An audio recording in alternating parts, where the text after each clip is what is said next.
그러면 이제 코드를 한번 봐볼게요. 저희가 봤던 부분들 위주로 보면 좋을 것 같아요. 유니스왑 v2 코어의 컨트랙트들을 보려면요.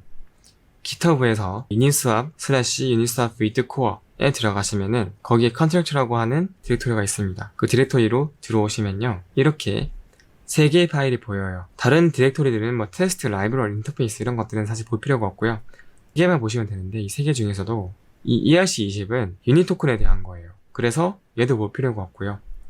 이 2가지만 보시면 됩니다. 첫 번째가 팩토리고요. 두 번째가 페어예요. 저 팩토리는 저희가 지난 시간에 봤듯이 새로운 페어를 거래하는 컨트랙트를 생성해내고 관리하는 게이트웨이 같은 거고요. 저 V2 페어가 실제로 두 토큰을 거래하는 풀이자 거래소가 되겠죠. 먼저 팩토리를 봅시다. 팩토리를 보면요. 여러 가지 변수들이 처음에 정의가 되고요. 저희가 볼 건 이거죠. create pair라고 하는 이 함수입니다. 처음에 아규먼트로 들어오는 게 토큰 A의 주소와 토큰 B의 주소예요. 이 create pair는 새로운 토큰 익스체인지 컨트랙트, 즉 페어 컨트랙트를 만들어내는 함수입니다. 당연히 두 토큰의 주소가 같으면 안 되겠죠. 그리고 토큰의 주소를 서로 비교를 해요. 토큰 A가 큰지 토큰 B가 큰지. 그래서 토큰 B가 크면 AB 페어를 만들고요. A가 크면은 BA 페어를 만듭니다. 왜 이렇게 하냐? AB 페어랑 BA 페어가 같죠. 이 둘을 구별하는 방법을 정하게 정해야 되는데 그 주소를 크기를 비교를 한 겁니다. 유니스왑 인포를 보시면요. 가장 리퀴디티가 많은 토큰 페어가 랩드 BTC와 이더리움이에요. 근데 두 번째가 이더리움 USDT예요. 왜 이더리움이 첫 번째가 뒤에 오고 두 번째가 앞에 올까요? 바로 저 로직 때문입니다. 저 주소로 토큰 페어의 순서를 정해요. 랩드 BTC의 주소가 0x2260으로 시작해요. 첫 자리가 2죠. 랩드 이더리움은 첫 자리가 C입니다. 16진수에서 A가 10이고 B가 11이고 C가 12죠.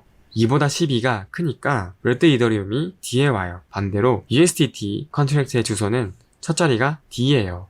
D는 10진수로 13이죠. C보다 크죠. 그래서 이더 USDT 페어가 되는 거예요.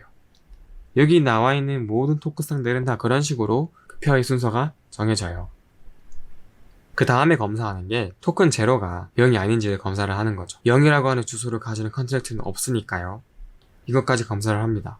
왜 토큰 1은 검사를 안 하냐? 토큰 제로는 토큰 1보다 주소가 작아요. 토큰 1은 무조건 0보다 큽니다. 그렇기 때문에 토큰 제로만 검사를 하면 되는 거예요. 그리고 마지막으로 검사를 해주는 게 두 토큰 페어에 해당하는 컨트랙트가 이미 있는지를 검사를 하는 겁니다. 팩토리가 토큰 페어를 관리하는 자료 구조를 담고 있는 변수 이름이 getPair인데요. 이 getPair에 토큰 제로와 토큰 1을 넣어보는 거죠. 그랬을 때 값이 있으면 제로 어드레스가 아니면 이미 있는 거죠. 만약에 있다면 리버트 시킵니다. 수행하지 않아요. 근데 또 만들면 안 되니까. 없다면 다음으로 내려오는 거죠. 유니스왑 v2 페어 있죠? 아까 GitHub 컨트랙트 디렉토리 안에 있었던 토큰 페어 컨트랙트의 코드를 가지고 와요. 그 코드를 바이트 코드로 가져옵니다. 그리고 나서 솔트를 하나 만듭니다. 만드는 방식을 보니까 토큰 제로와 토큰 1을 가지고 그 ABI를 가지고 캐착 256이라고 하는 해시 함수를 돌려서 만들어내네요. 그리고 나서 create2 함수를 가지고 페어 컨트랙트를 만듭니다. 이거 어셈블리어로 선언이 돼 있네요. 이제 그 토큰 페어에 토큰 제로와 토큰 1을 이니셜라이즈 해주는 거죠. 그러면은 그 컨트랙트는 이제부터 토큰 제로와 토큰 1을 교환할 수 있는 그리고 그 풀을 형성하는 컨트랙트가 되는 거예요. 아까 getPair가 두 토큰을 교환하는 토큰 익스체인지 컨트랙트의 주소를 담고 있는 자료 구조라고 했죠. 여기다가 이제 토큰 제로, 토큰 1 쌍에 해당하는 엘리먼트에다가 저 페어의 주소를 넣어주는 거죠. 지금 근데 보시면은 토큰 제로, 토큰 1 그리고 토큰 1, 토큰 제로 모든 조합에 대해서 지금 다 넣어주죠. 사실 저는 왜 이렇게 하는지 모르겠는데 아마도 안정성을 위해서 하는 것 같아요. 그리고 all pairs에다가도 푸시를 해주고요. 그 다음에 이제 emit 해서 새로 페어를 만들었다라고 하는 로그를 남겨줍니다. 아까 V2에서 새로 생성된 게 fee 중에 일부를 이제 0.05%를 가져온다고 했었죠. 그것을 위해서 이 fee2라고 하는 어드레스를 넣어놨어요. 이게 만약에 쓰이게 된다면 이 fee2에게 이제부터는 토큰 컨트랙트에서 거래된 수수료의 일부가 가겠죠. 아까 봤던 그 공식에 의해서 분배가 될 겁니다. 그러면은 팩토리가 만들어낸 토큰 페어 컨트랙트 어떻게 생겼는지를 한번 살펴볼게요. 토큰 페어 컨트랙트는요. 먼저 이 컨스트럭터에 팩토리 주소를 넣어줍니다. V2 페어는 팩토리가 생성하죠.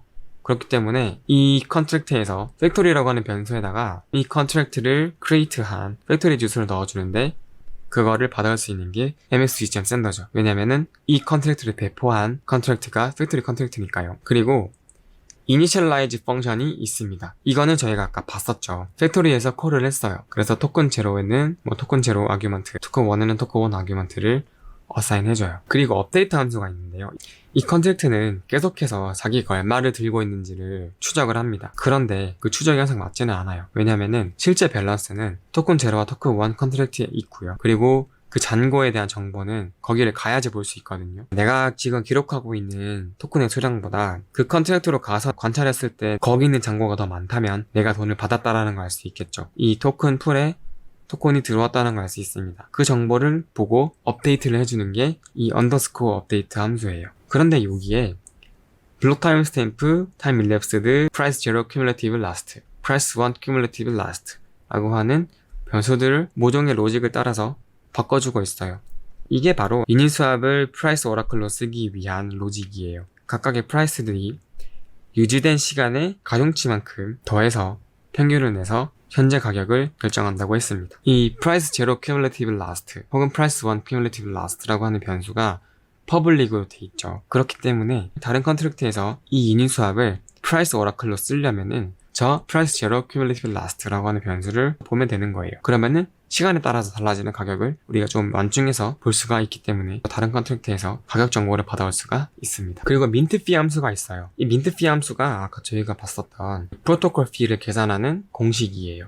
코드를 쭉 읽어보시면 이 공식 있죠? 5 곱하기 루트 K2 더하기 루트 K1분의 루트 K2 빼기 루트 K1 곱하기 S1에 해당하는 공식이 지금 여기에 다 나와 있습니다. 천천히 뜯어보시면 아실 수 있어요. 그런데 만약에 백서를 안 보고 이 코드를 보게 되면요, 도대체 저게 뭔지를 알 수가 없어요.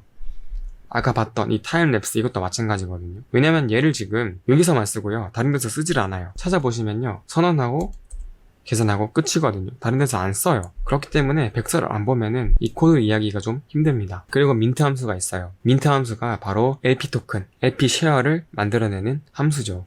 아까 제가 말씀드리기로 이 페어 컨트랙트가 기록하고 있는 자신의 자산의 양과 실제로 그 토큰 제로나 토큰 1에 기록된 자기 자산의 양이 다를 수 있다고 했습니다. 만약에 토큰 제로, 토큰 1 컨트랙트에 있는 내 자산의 양이 더 많다라고 하면은 민트를 시켜줘야 돼요. 반대로 더 적다라고 하면은 번을 시켜줘야 됩니다. 그걸 보고 민트할지 번할지를 정하는 거예요. 그래서 민트를 하기 위해서는 토큰 제로 컨트랙트로 가서요, 밸런스 오브를 해서 매 잔고를 받아옵니다. 마찬가지로 밸런스 1도 똑같이 해요. 그리고 이 리졸브 제로와 리졸브 1은요, 지금 내가 기록하고 있는 내 잔고를 나타내는 거예요. 받아온 잔고에서 내가 기록한 잔고를 빼면 내가 받은 어마운트가 나오겠죠. 토큰 1에 대해서도 마찬가지로 나올 거고요. 그러면 이 둘을 가지고 민트 피를 해서 수수료를 계산을 먼저 하고요. 왜냐면 인플레이션이 됐으니까요. 그 다음에 이 로직이 나옵니다. 만약에 토탈 서플라이가 0이다. 즉 처음 이 컨트랙트에 페어를 넣는 사람이라고 하면은 아까 뭐가 있었죠? LP 쉐어의 최소 단위, 즉 1 LP 토큰의 1000배에 해당하는 돈이 럴리되죠. 그 로직이 여기 있습니다. 생성되는 리퀴디티는요, 어마운트 0 곱하기 어마운트 1의 루트 값, 즉 기하평균 값인데요. 여기에서 미니멈 리퀴디티를 빼요. 그리고 그 미니멈 리퀴디티는 어드레스 제로에게 생성이 됩니다. 근데 어드레스 제로의 소유주는 세상에 존재하지 않으므로 이 돈은 그냥 묶인 돈이 돼버려요. 그러면 이 사람은 저만큼 뺀 양의 리퀴디티를 가지고 가게 되고요. 만약에 토탈 서플라이가 0이 아니다, 새로 생성한 사람이 아니다라고 하면은 그냥 인플레이션을 봅니다. 토탈 서플라이 곱하기 리졸 부분의 어마운트만큼을 생성하는 거예요. 근데 이제 그 토큰 1과 토큰 2 중에서 더 적은 걸로 골라서 LP 토큰을 만들어내는 거예요. 모든 과정이 다 끝나면 이제 이 투 주소, 지금 돈을 넣은 사람에게 리퀴디티를 만들어주고요. 그 다음에 밸런스들을 업데이트 해주고요. K 라스트, 업데이트된 K값, 즉 두 토큰 수량의 곱에 해당하는 그 K값을 새로 업데이트 해줍니다. 그리고 이제 민트했다고 로그를 남기고요. 볼도 마찬가지로 다른 컨트랙트에서 잔고 정보를 받아온 다음에 이 사람이 지금 태우는 리퀴디티의 비율에 해당하는 각각 토큰의 어마운트만큼을 받게 돼요. 그걸 계산하는 공식이 이겁니다. 어마운트 제로는요, 지금 이 컨트랙트가 가지고 있는 토큰 제로의 양 곱하기 토탈 서플라이 분의 리퀴디티만큼이에요. 마찬가지로 토큰 1도 이 컨트랙트가 가지고 있는 토큰 1의 양 곱하기 전체 LP 토큰의 양분의 이 사람이 태우는 리퀴디티의 양이에요. 그만큼을 이 사람이 받아갑니다. 그 트랜스퍼가 여기 있고요. 그 다음에 밸런스 제로와 밸런스 1이 업데이트가 되는 거죠. K값도 업데이트가 돼야 되는 거고요. 더 작아지겠죠, 이 경우에는. 그리고 스왑 함수입니다. 이 스왑 함수가 두 토큰을 서로 교환하는 함수예요. 그런데 이게 좀 헷갈립니다. 스왑을 하려면은 내가 지불하는 토큰과 받는 토큰이 있으면 된다고 생각하잖아요. 그런데 이 스왑 함수를 보시면요, 아웃이 두 개예요. 즉 내가 넣는 돈 in은 없고요, 아웃만 두 개 있어요. 그런 게 있다고 해요. 슬래시 론이라고 해가지고요, 이니스왑에 꼭 한 토큰만 집어넣지 않는 경우가 있을 수 있다고 해요. 암호화폐 대출 서비스 있죠, 아베나 컴파운드 같은 그런 곳에서 토큰을 먼저 빌린 다음에 그 다음에 그 토큰을 스왑하고 그걸 가지고 다른 데서 집어넣어가지고 차액 얻은 다음에 다시 아베나 컴파운드에 반납하는 그런 식의 작업을 한 트랜잭션 내에서 아토믹하게 수행하는 경우가 있다고 해요. 그런 경우를 대비해서 저렇게 만들어 놨다고 합니다. 그러면은 in은 어딨냐? in은 그냥 바로 직접 쏩니다. 즉 이 스왑 함수를 실행시키기 전에 먼저 저 토큰 컨트랙트 있죠? 이 페어 컨트랙트의 토큰 제로나 토큰 1 주소에다가 먼저 교환하고자 하는 토큰을 집어넣어야 돼요. 그리고 나서 이 스왑을 부릅니다. 그렇게 되면 in은 기존에 가지고 있던 돈에서 새로 늘어난 돈을 계산할 수 있겠죠. 계산한 다음에 나가는 것만 어마운트 0, 어마운트 1으로 넣어주는 겁니다. 그렇게 하는 이유는 뭐 백서상으로 보면 in에 해당하는 아규먼트가 없으니까 돈을 누가 얼마나 보냈는지를 알 수 없다, 알기 힘들다, 그래서 프라이버시를 지킬 수 있다, 뭐 이런 소리를 하더라고요. 정확히 맞는 소리인지 모르겠지만 뭐 그렇게 말을 하고 있었습니다. 그래서 얘를 보시면 이렇게 돼 있죠. 처음에 뭐 위에 있는 조건들 다 검사를 하고요. 그 다음에 이 코드 토큰 제로와 토큰 1을 일단 보냅니다. 저 양만큼 보내고요. 그 다음에 뭔가 데이터가 있다면은 저 유니스왑 with call라고 하는 함수를 이용해서 콜을 해줘요. 이 유니스왑으로 들어간 다음에 유니스왑을 실행하고 나서 다른 무언가를 실행하게 만들 수가 있습니다. 그럴 때 저 데이터에다가 이제 뭔가 데이터를 가지고 와서 이 함수로 부를 수가 있습니다. 그 밑에 코드를 보시면 지금 밸런스를 받아오죠.